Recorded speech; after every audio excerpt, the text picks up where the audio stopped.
Hello guys, আমি Kanika Koyal. Welcome back to my channel Kanika Koyal blogs. বন্ধুরা, আজকে আমি চলে এসেছি কিন্তু চুঁচুড়া এক বহু প্রাচীন মন্দিরে, নাম হচ্ছে দয়াময়ী কালী মন্দির। তো বন্ধুরা, চুঁচুড়ার হুগলি নদীর তীরে নেতাজি সুভাষচন্দ্র বোস রোডের উপরে কিন্তু আমাদের এই বহু প্রাচীনতম কালীমা দয়াময়ী কালী মন্দির। আজকের আমি সেই মন্দিরের ভিডিও করতে এসেছি, তোমাদের সঙ্গে শেয়ার করবো বলে এই ভিডিওটা দেখতে থাকো মায়ের। বন্ধুরা, এই হলো দয়াময়ী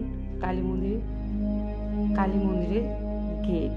তো এখন আমরা ভেতরে প্রবেশ করব। তো চলো মন্দিরের ভেতরে।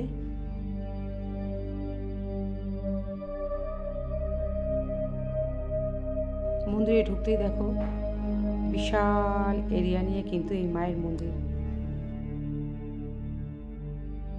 বন্ধুরা, 8 থেকে প্রায় 800 বছর আগে এই মন্দির কিন্তু প্রতিষ্ঠিত হয়েছে।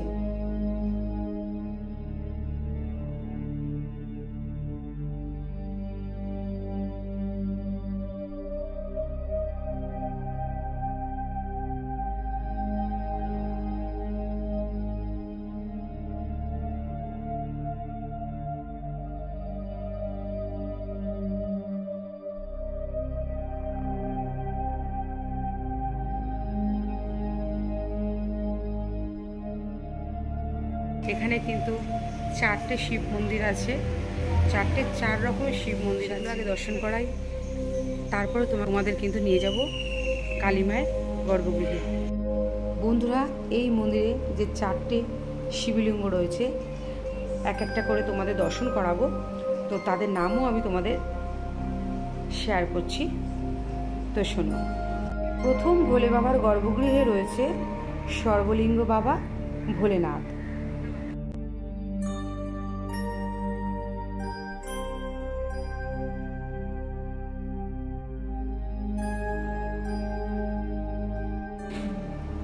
দ্বিতীয় যে ভোলে বাবার গর্ভগৃহ দেখাচ্ছি, সেখানে বিরাজমান পঞ্চমুখী মহাদেব।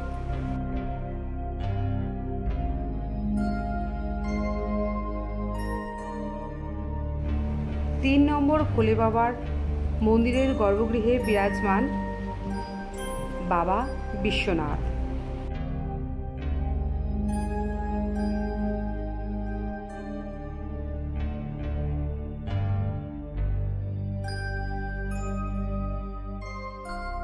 চতুর্থ নম্বর ভোলে বাবার মন্দিরের গর্ভগৃহে বিরাজমান করছেন বাবা তারকনাথ।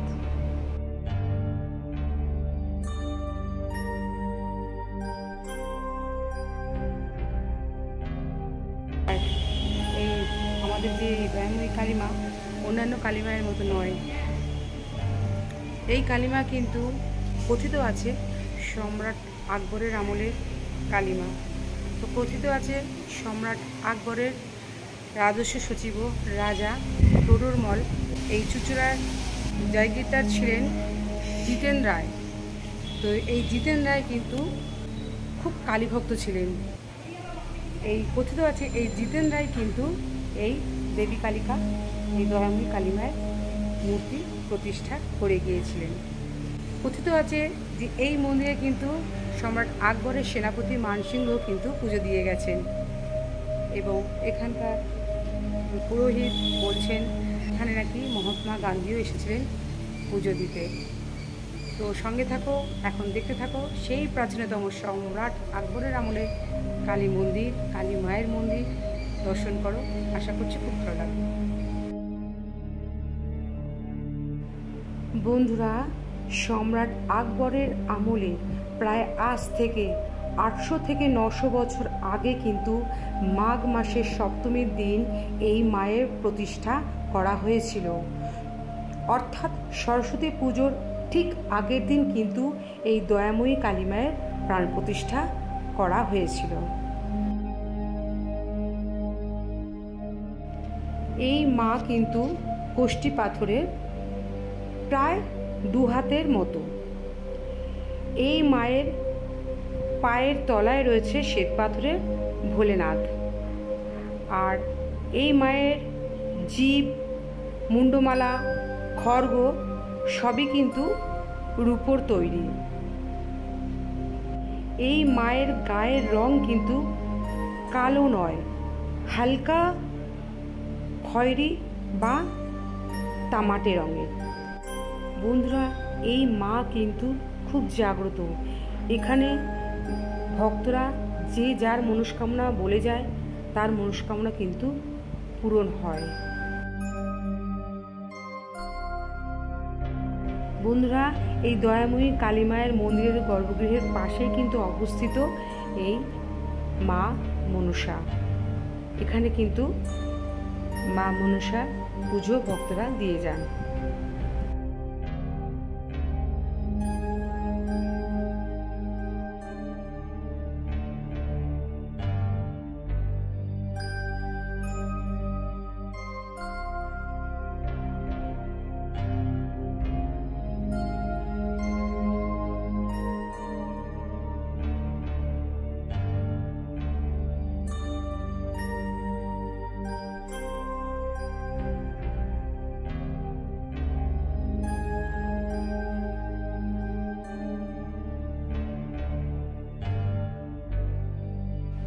বন্ধুরা, মায়ের গর্ভগৃহের সামনে মন্দির প্রাঙ্গণে কিন্তু দেখো বিশাল বটগাছ রয়েছে।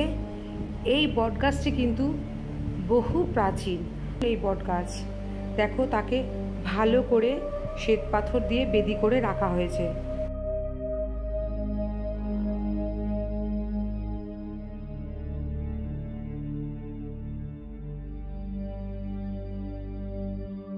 বন্ধুরা, মায়ের গর্ভগৃহের সামনে এই যে স্থানটি দেখতে পাচ্ছ, এখানে কিন্তু মোমবাতি, ধূপকাঠি, প্রদীপ ভক্তেরা জ্বালিয়ে দেন।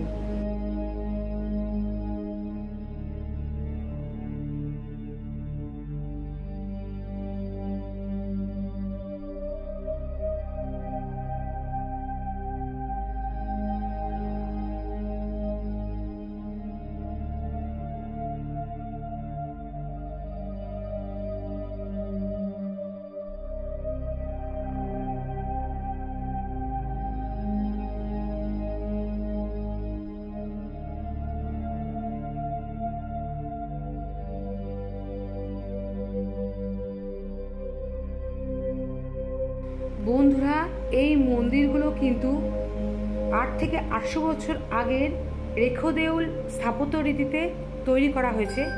তবে এখন কিন্তু এই মন্দিরের সংস্কার করা হয়েছে।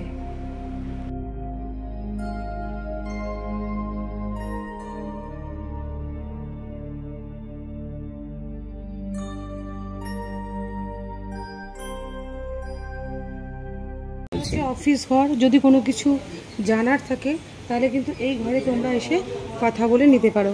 আর এটা কিন্তু মায়ের রান্নাঘর, নিত্য ভোগ রান্না করে দেওয়া হয়।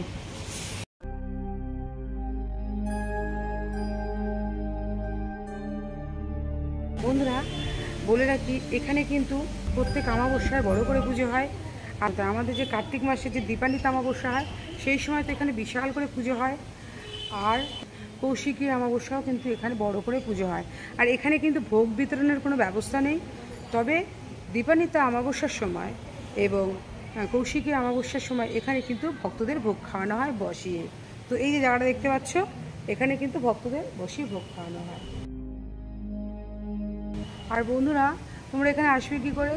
এখানে আসতে গেলে তোমাদের হাওড়া বা শিয়ালদা থেকে চুঁচুড়া ট্রেন ধরে চলে আসবে চুঁচুড়া স্টেশনে। চুঁচুড়া স্টেশন থেকে টোটো বা অটো ধরে বলবে যে দয়াময়ী কালী মায়ের মন্দিরে যাব। একদম তোমাদের মন্দিরের সামনেই কিন্তু নামিয়ে দেবে। আর এই মন্দির কিন্তু প্রত্যেক দিন খোলে ভোর 4টে থেকে তোমার দুপুর 12টা পর্যন্ত খোলা।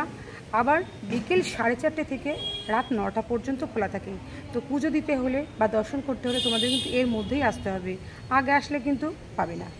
তো আজকে তোমাদের এই আমাদের জীবন্ত কালিমা, বহু প্রাচীন কালিমা, সম্রাট আকবরের আমলের এই কালিমা তোমাদের দর্শন করালাম। ইতিহাস যতটা পারলাম শেয়ার করলাম। যদি ভালো লাগে তাহলে অবশ্যই কিন্তু একটা লাইক করে দিও, কমেন্টে বলো কেমন হয়েছে, আর প্রচুর শেয়ার করে দাও। আর নতুন বন্ধুরা যারা এখন আমাকে সাবস্ক্রাইব করেনি তারা প্লিজ আমার চ্যানেলটিকে সাবস্ক্রাইব করে দিও, পাশের বেল আইকনটা অন করে রেখো, অন করে আমার পাশে থেকো। আমি যা যা ব্লগ করবো সরাসরি তোমাদের কাছে তা পৌঁছে যাবে। তো আমি তো এখান থেকে চলে যাচ্ছি। তো আজকের মতন বিদায় নিচ্ছি, অন্যদিন আসবো অন্য কোনো ব্লগের সাথে। সবাই সুস্থ থাকো, ভালো থাকো, আনন্দে কাটাও। টাটা।